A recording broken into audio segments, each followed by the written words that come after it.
Salut, moi c'est David. Je vais vous présenter les vérifications intérieures et extérieures des deux véhicules derrière moi, la Clio et la Zoé. Et aujourd'hui, les vérifications de la Zoé.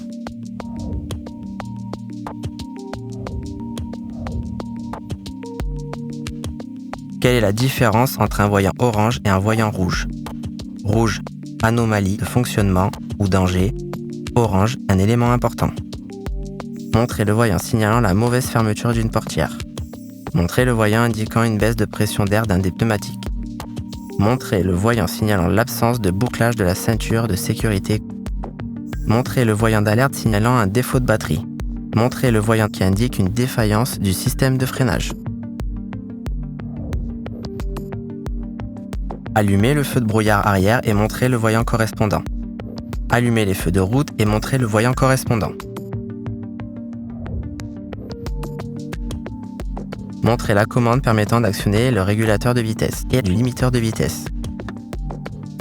Faites fonctionner les essuie-glaces avant sur la position la plus rapide.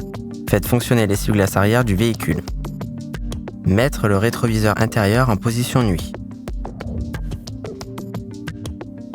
Actionnez le dégivrage de la lunette arrière. Actionnez les feux de détresse. Positionnez la commande pour diriger l'air vers le pare-brise. Montrez la commande de réglage de hauteur des feux. Montrez la commande de recyclage de l'air. Montrez la commande de l'avertisseur sonore. Vérifiez la présence de l'éthylotest. Gilet de haute visibilité. Vérifiez sa présence dans le véhicule. Document de bord. Vérifiez la présence du constat dans le véhicule. Quels sont les deux autres documents obligatoires à présenter en cas de contrôle? L'attestation d'assurance, permis de conduire et la vignette sur le pare-brise. En ce qui concerne le certificat d'immatriculation, il faut vérifier sa présence.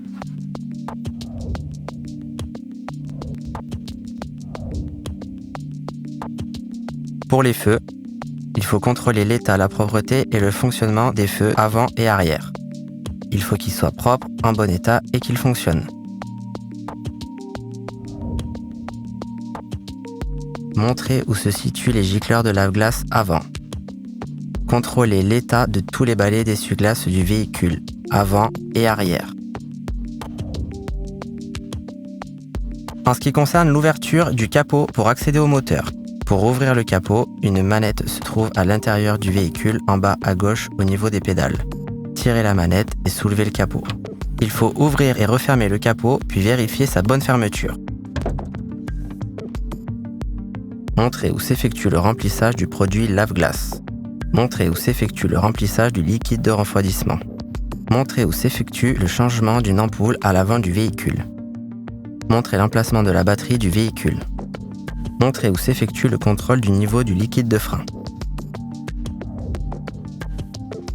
En ce qui concerne l'état des pneus, contrôlez l'état du flanc sur l'un des pneumatiques.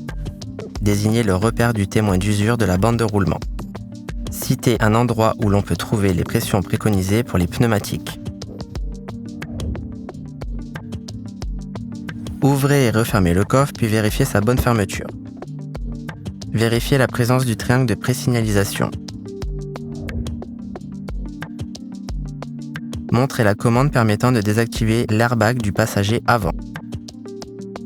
Indiquez où se situent les attaches de type Isofix dans le véhicule. Indiquez où se situe la sécurité enfant sur l'une des portières à l'arrière du véhicule. Il faut vérifier le fonctionnement de l'éclairage de la plaque.